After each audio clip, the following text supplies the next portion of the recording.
I'm Shay O'Connor, and this is my story. This episode is brought to you by the Loyalty Club, one of the hottest brands out, where they keep their items limited and only for the loyal few. Check us out online at theloyaltyclub.us, or if you're in the New Orleans area, you can check us out at our flagship store, 841 Fulton Street. You already know what time it is. Only for the loyal few, club time. Okay, so tell the world, where are you from? I am from Uptown New Orleans. I want to say that I grew up in a lot of different areas because when I was in elementary, I actually lived downtown in the 8th Ward, but for the most part, my family is from Uptown, the 17th Ward. Gotcha. So growing up uptown, how was it for you? It was a lot. I stayed on Belfast and Joliet and Holly Grove. And I remember my childhood being filled with a lot of fun people. I met a lot of people who helped to shape who I am today when I was staying in the 17th Ward. Gotcha. And it's helped me when it comes to my stories because I feel like living where I lived, I never judged anybody. And I met a lot of different people from a lot of different walks of life. And so I've been able to use that when it comes to what I do in life. So I would say that that's the most poignant area that I've ever lived because I met so many different people, and I still think about them often, even though a lot of them ended up in different, a lot of them, their lives ended up differently from how I became and where my life took me. Gotcha. So, what's your craziest story growing up?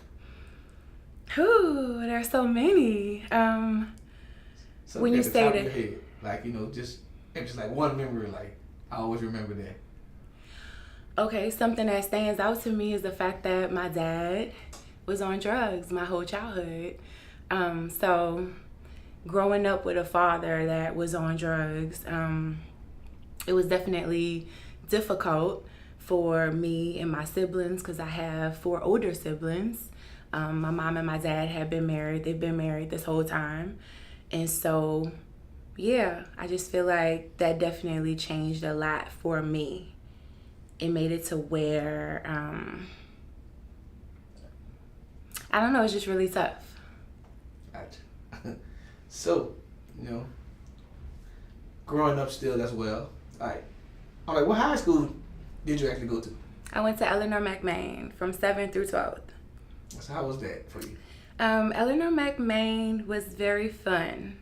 I feel like, it was like a geeky school, but it was also one where I felt secure and where I felt like I could have a lot of fun with friends and it be completely secured. And so I'm thankful that I went to Eleanor McMain because I was able to be smart and be accepted for it and enjoy friends. Gotcha. So, graduating from high school, what college did you actually go to? I went to Xavier University after McMain, and there So why did you choose Xavier? So the reason I chose Xavier was because all of my other sisters went. So it wasn't really a choice for me. My mom told me Xavier's a good spot. You'll still be in New Orleans and you'll be able to take up whatever major you want to. And so I knew that I wanted to do mass communications. So as soon as I found out that they had a program, I said, okay, that's where I'm going to go. But my other sisters went, and so did my mom. I didn't include that. So it was kind of like a natural thing for me to also attend. Right. And the funny part is I've been knowing you a long time. I didn't even know what you were actually doing. So when I first saw you on the news, that's what she was doing. Right. But I never asked you what did you do. Right. And I was like, I'm actually proud of her. I didn't even know what she did, but that's dope. So how was your experience at Xavier? Starting off, did you go to parties? Was it rough? How was it? So at Xavier, I feel like, I did party a lot, but I also really did my schoolwork too. So I feel like a lot of people would see me out, but they had no idea that I really was studying hard, and I always knew that I wanted to work in media. So it was just, so it was what it was. I had a good time, but I also made sure to do my work because I knew that I was going to do something that I really enjoyed, and I was hoping that it would be what I do now. So, Gotcha. So graduating, Xavier, let's talk about the come up to like where you be at now. Like, how was that process to making it to where you at? I'm like right now. Definitely.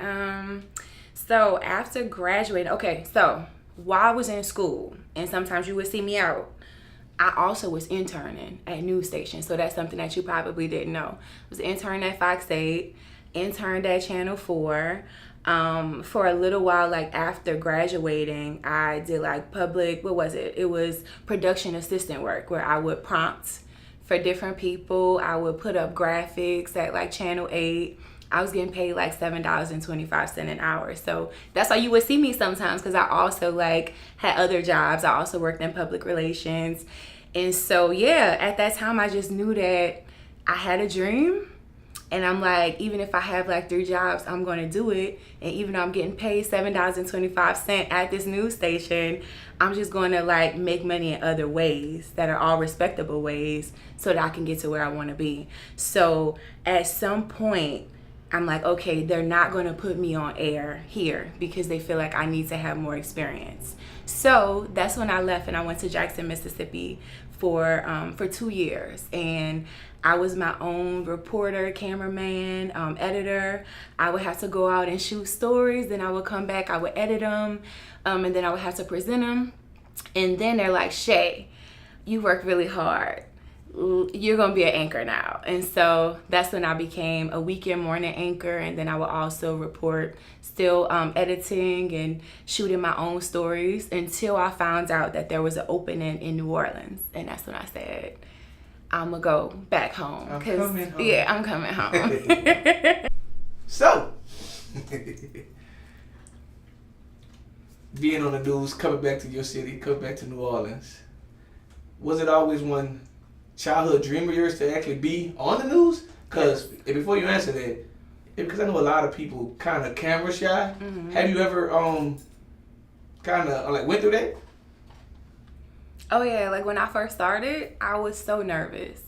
I just remember being like I would have my script in my mind and then like it would just go away. And I'm like, what am I talking about? But then I started praying before every live shot. And I would say, God, let me remember, let my point come across, and let who this is supposed to impact, let it impact them. Let it come from the heart. And I still say that prayer every day. You just pray with me? I just pray with you. Facts. That's facts. Because with that being said, this is my question for you too. What's your advice to someone watching this interview right now? One little girl thinking about following in your footsteps. Definitely. I would say never give up, you know. I just remember like being in college and in high school having a really strong New Orleans accent to the point where like it was like night and day. Like if you knew me in high school or college, you'd be like, Shay is not going to be a reporter. And I remember I had a teacher in college to tell me that my voice was too ethnic, my voice was too New Orleans to ever be a news reporter. And instead of me like letting that get to me, it made me say, you know what? I'm about to just start reading out loud every day. And so when I would come home after school, I would just read like a chapter of like a book that I had been reading. I would read it every day and I would mimic, who I saw, Sally Ann Roberts. I would, mimic reporters and anchors on television. And then before I knew it, I was comfortable with my voice. And I remember her like seeing a newsreel I had put together and she was so shocked. But it's like, you're never supposed to make your students feel like they can't do what they want to do. So that was just like one instance of many instances, because it wasn't just that. I've had a lot of people tell me that I can't do this, or, you don't really know any reporter, so how would you know how to do this, or how would you know how to do that? But it's like if God puts it in your heart, then there's nothing that you can't do. And so that's what I would tell young girls, like, don't let anybody tell you what you can't do. If you want to do it, just, look it up, figure out what all you need to do in order to make it happen, and just work on those goals one by one. And then before you know it, you really surprise yourself because you've got it done, And so, yeah, I definitely just feel like my whole life has been me just kind of proving people wrong. And so that's why you never should tell somebody what they can't do. But in my case, I'm happy that they did because it just kind of made me go stronger and harder at what I do. Gotcha. So being one beautiful woman on air, how is New Orleans outside life, like off the camera? Like, do you experience like a lot of guys flirting with you? How do you keep it professional as one young black business or a successful woman who's trying to stay focused on the bigger goal? Definitely. So first off, when it comes to my stories, I'm not trying to talk to anybody I interview. And that's me. So there's been guys who have like, I've interviewed and they're like, Shay, can you do this? Can you go out with me? I like to keep it separate because I'm very, very passionate about what I do. And that's what I want people to think of when they think about me. Like when I do a story with you, like you are like very high, like you are my focus. And that's how I feel about every single person I interview. And so I never want anything to take away from that. So I'm always, that's what I'm thinking. Like, okay, first is my job. When it comes to my personal life, I have a very small circle of friends and confidants that I go out with or I have a good time with. I try not to be on the scene too much, but I do like to have fun. But it's definitely going to be with a very small circle of friends that I trust. That's a big deal to me because I feel like I've worked so hard for what I have that I never wanted to be compromised. And if I can help it, I'm going to make sure that I'm around people who I feel like have my back fully. And that's so important, like in anything you do, is to make sure that your circle is a good, solid circle. Gotcha. So how do you actually, choose your stories? How do I choose my stories? So it depends. Like some stories, it's like breaking. So if it's like, you know, this crazy thing happened on Canal Street and it's like, okay, give me that story. But then there's sometimes that it's not like a breaking news story or breaking situation. And those are the days that I actually get to say, okay, I've been working on this. I've been talking to this person. I would like to do this story. But every story I do is not like, oh, I chose it. Sometimes, you know, my story is chosen for me just because it's a newsroom and everybody's like, you know, it's a collaborative effort. So it might just be like that particular day, this is what's important. So Shay, could you work on that? But for the most part, I do have my own autonomy when it comes to covering the stories that I enjoy. So I always want to ask you this. Okay. You know, most, media, news reporters, anchors, etc. usually don't be from like the city where they actually working at. And like you are like New Orleans homegrown. So like how is that? Cause like do people be texting you like, man, hey, but I want you to put this on the news for me? Cause usually the person stays in a whole different city and right. All these friends don't really see them on the news and stuff. So everyone you grew up with, from grandmother to parents, see you on the news. So I want to know like what's your average day like? My average day, a lot of people like have story ideas for me. Some of them I'm like, hold up, like I don't know if I can do because it's like, and then I'll talk to them like, okay, so this is what we typically look for because it can't just be about this or about that. But I will say that it really helps being a reporter in my hometown because a lot of times when something happens, like I already know that person or I know a family member of that person. So it's just like, it's really quick for me to like call up like my cousin or, oh, can you get me in contact with this person so that I can reach out and possibly get an interview. Whereas with a lot of other reporters, they're not from here. So they might not necessarily know that person. Also, when it comes to just the culture in general, like I feel like sometimes, it's easy for people who are not from here to get it all wrong. I feel like my stories are very accurate, but then also like it's going to have our culture in it, and it's not going to be the fake culture. It's not going to be I'm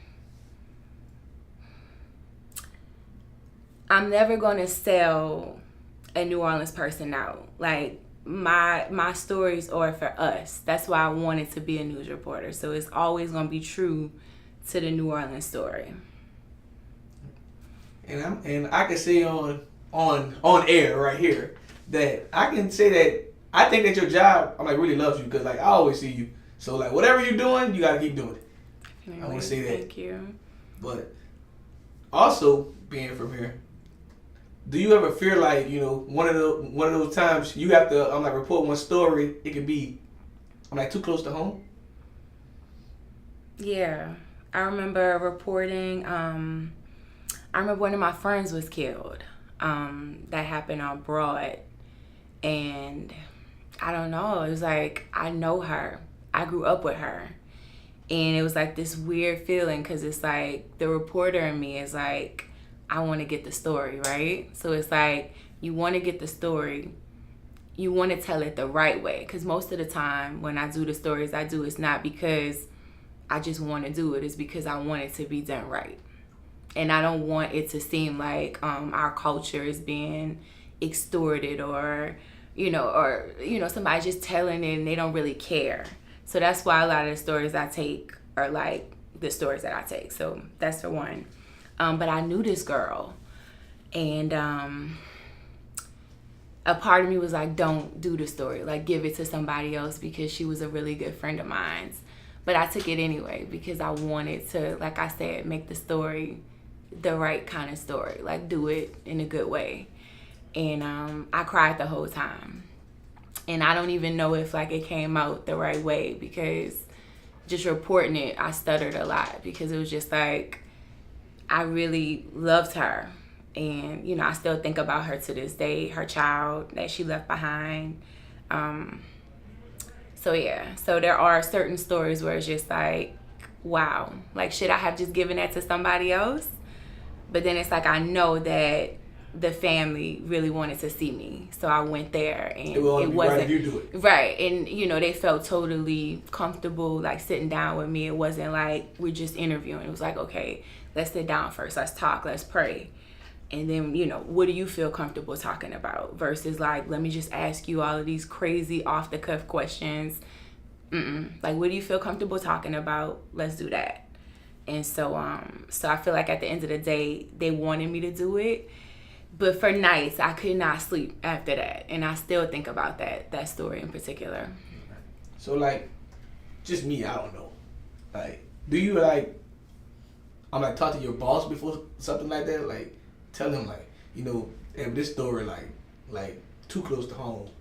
But I feel the only person can actually do it right is me.